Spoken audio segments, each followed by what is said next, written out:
Project 95. Coming at ya. Coming at ya. We're back. It's today, October 5th, 1995. Memorial Coliseum, Portland, Org. And it's been an eventful week so far. And now we're getting into like back-to-back nights of like down and back, basically. So we left Portland early afternoon, headed down there, hung out for the show, went in. As you can see from the pics, had a full posse, and Cooney pictured there. I didn't know if I had a picture of him. He was our taper, so he had to get in early. But just hanging around Portland, just being, I remember, and it was probably had something to do with the whole staying with these people in this house in Seattle. Like, when I came back east and saw my friends and everything, I was like, I love the Pacific Northwest. Like, it's so beautiful out there, largely influenced by this week of the tour, for sure. I remember talking about moving to Seattle, like after the tour with Riley and my future wife, and his future wife. We talked about, move to Seattle because it's like so cool and awesome. Not that it's not, it is. But this week had a lot to do with me feeling a certain way about the Pacific Northwest. So I was thinking, in reference to the last side quest video, about how there's very few pictures of me on the tour. It was hard to do a selfie. You'd never get a good shot. But for those of you wondering, I had a uniform, basically. I wore the same thing to every show. And you're probably like, on tour, you wore the same thing to every show? That's probably stinky. I'm not going to say I wasn't stinky, but relatively speaking, I was pretty fresh. I was a narc, after all. Maybe this is part of the reason why people thought I was a narc, walking around a lot with my camera and not drinking or drugging. So I had this. I'm just putting it together. Like, this is probably why. So whatever, pants. You know what? I had on I wore, I think for most of this tour, I had a pair of Simples. You remember Simples? The shoes, the brand of the shoe is called Simple. And they were basically like a Van type thing. They were like, not suede, but canvasy suede. Mine were this navy blue, maybe a little white trim on the heel and like a gum bottom. Actually love those shoes. Need some of those. Wonder if they're still banging. Anyway, Simples, whatever, pants. But I wore the same shirt every night, and it was this homemade Phish shirt that my friend Veg made for me. So it's a green, it's like a Kelly green t-shirt. It's got white piping on the sleeves and white. It's like a V-neck, not a deep V, not not too gross like deep V. Just it's a V-neck, white piped, um, white trim shirt with just felt, the fuzzy felt iron-on letters. Phish. That's it. And it was kind of my calling card. It became kind of an iconic thing on tour. Like people knew the green, yeah, people knew the green shirt when it arrived. Like especially being on tour, being at every show. And I think it would end up paying off in the long run, as you'll see. I'll get to that, but so I had that shirt and a Weeblo Scouts hat. Now, the Boy Scouts of America are a much maligned organization at this point. But when I was a kid growing up, I never did Scouts. I had friends who did, and there's Cub Scout, and there's, I think it's the second. There's all these different stages of Cub Scouts. So it's Cub Scout, and then it's Weeblos, which I always thought was funny. And I think it's a sort of shortened version of We Be Loyal Scouts. We Be Loyal Scouts, Weeblo. Yeah. So I think I found one at like Salvation Army or something, and I was like, oh my god, there's a Weeblo hat. Like this will be, I thought it was the perfect amount of just kitsch that would get people like, yeah, Weeblos, right? So I wore it to every show, not just this tour. I wore it to every show until I was too fat to wear the shirt, basically. And then the hat's just pretty ragged at this point. I still have them. But that's every night. That. Just that's part of the lore, I suppose. I figured the side quest jogged my memory about that. So anyway, the Portland show. Couple of things I remember. Obviously, I wrote at the top of my notes, sign language guy. This was the first time I had seen. So I was sitting like right up, like one row off the floor on page side this time. So I wasn't on the floor. I was up, just on the, basically one level up off the floor, basically page, like all the way page side. So like literally next to page, not out in front of the stage, like parallel.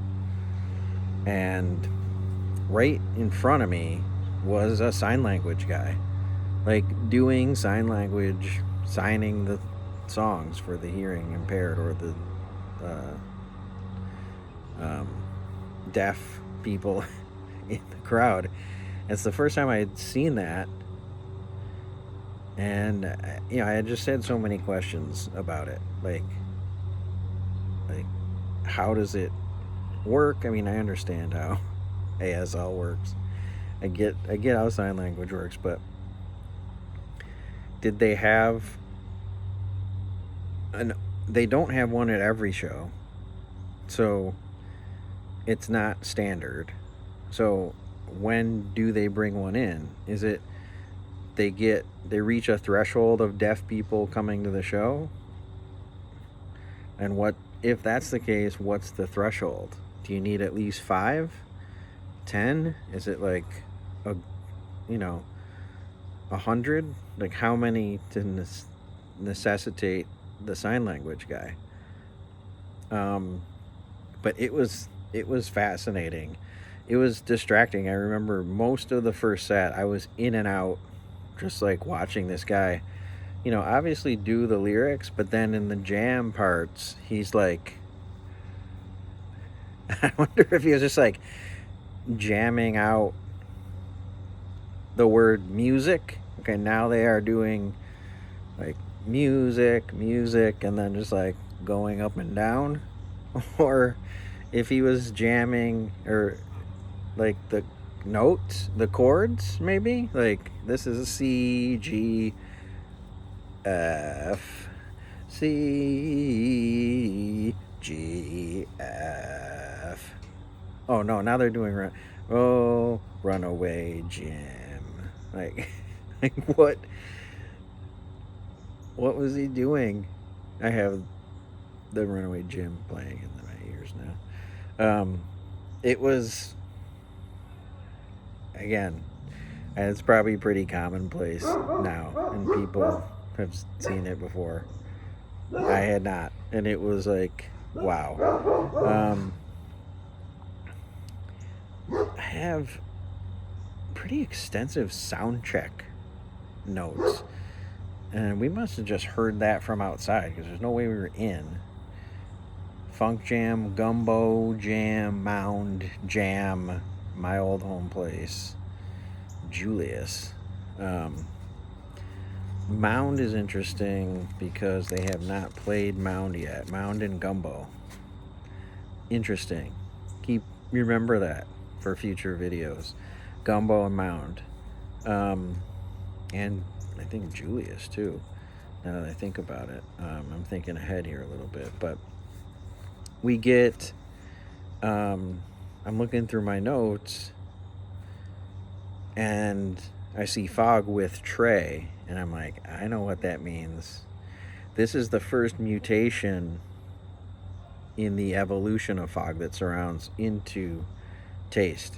So if you listen to the shows prior, you know basically what Fog that surrounds. It's extended Fishman verses before the chorus and then the jam and everything. This night, Trey and Phish alternate those lines from the verses. They basically call and respond through the whole verse section of the song, and I don't like it at all. So, like, okay, why? Like, what wasn't working? Too much Phish singing? I get that his voice is sort of an acquired taste, but I think it sounded better without Trey doing the sort of taking half of the singing load off his hands. And those two together don't sound great either. But here marks, so we're how many shows in? 2, 6, we're 6 shows in, and they're like, nah, this isn't working. So what do we do? First move, mix up the lyrics, who's singing, and see what that sounds like. So I don't know how long, we're going to find out how long they stick with that before we see another tweak, another sort of mutation. So that's cool to watch. I'm also like low-key glad I caught that, and I wrote it down. But looking at my notes just cold this morning, I'm like, with Trey, what does that mean? And then I had to think about it. So it worked. Taking notes worked in this scenario. I talked in the last video about the Seattle show, about like show structure, and how they had, this was a time when they had, I think they themselves felt like they had boxes to check, right? So you had to do, let's look through and see what boxes they checked. To me, ha ha ha is a silly Fishman bit, right? They have to have a silly Fishman bit. So it's like, something with the vacuum, or, something like that. Fishman song. So that for me is ha ha ha. They have new songs that they're working on Um, they have Acoustic Army, which is another sort of new wrinkle. They got their closers, right? Susie was a big closer back then. Um, Openers, Chalked Us as an opener.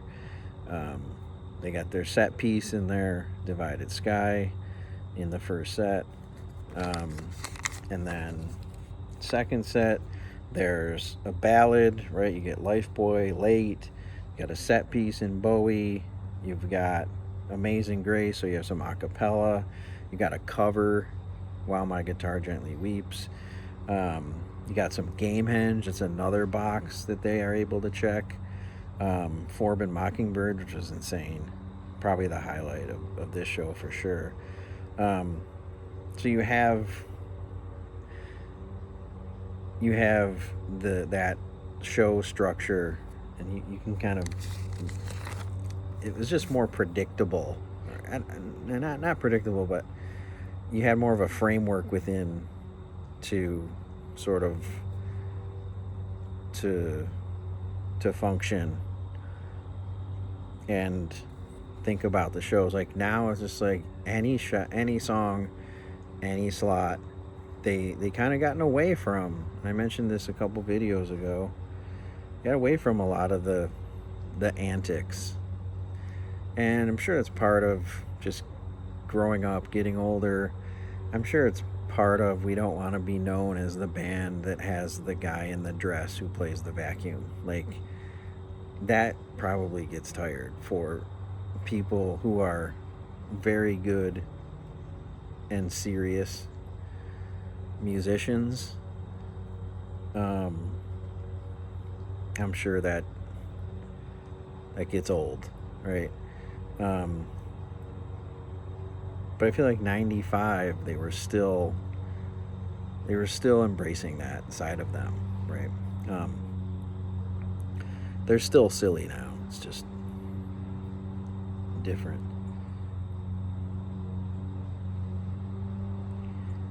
Sorry, I'm listening.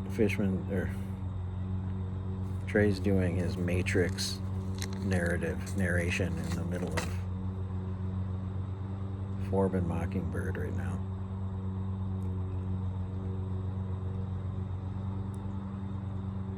Yeah. If anyone couldn't see current, like, Wave of Hope, Set Your Soul Free sort of Trey, you weren't listening, because like all his Forbin Mockingbird narrations and Harpua stories and things like that are about, he's talking now about this source of energy, and it's like, we can't describe it. Those kinds of things. Like, yeah, he's always been that guy. Like, what are we talking about here? So at first set, you get Horse Silent just in the middle. Jazz Jam again, 2 question marks. Still don't know the name, and I'm gonna put this to everybody who's listening. Like, I'm gonna start a pool, and you're gonna have to guess when I figure out the name of the song Cars, Trucks, Buses. Like, at what show do I finally write the actual name of that song? Because still, I'm 7 shows in, still calling it Jazz Jam. Question mark. So, maybe I'll put in $1 a day, starting now. And you have to guess, at what point in the tour do I learn the name of Jazz Jam? That'll be a fun little game for Project 95, because it looks like we're a long way off. So the second set gives you this Forbin Mockingbird, right? That's kind of the anchor of the second set. they throw a Bowie in at the end, but then they tuck in Lifeboy and Amazing Grace after it, so it doesn't have the same impact that a big like Bowie closer might. Little Scent of a Mule is a little interesting story about Scent of a Mule. Everybody knows like the sort of the Russian duel in the jam section of it.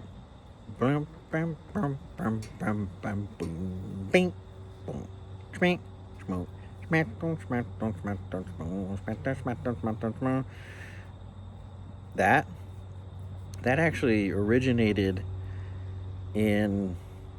at Alumni Arena in the UB show, University of Buffalo show in the spring of 94, 4/10/94. If you go back and listen to that tape or that show, whatever, you'll hear they do Scent of a Mule, verse chorus. They start jamming, and they just sort of organically sort of find their way to this back and forth.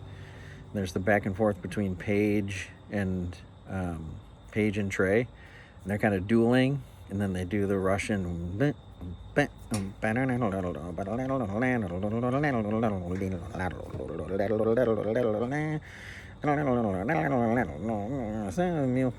Yeah, that. They hadn't done it before that. Scent of a Mule is a totally different song. You listen to that tape, at the end of it, I think they thought that was so fun and so cool. You hear Trey yell to somebody. I don't know if it's Paige or if it's somebody off stage or if it's Pete.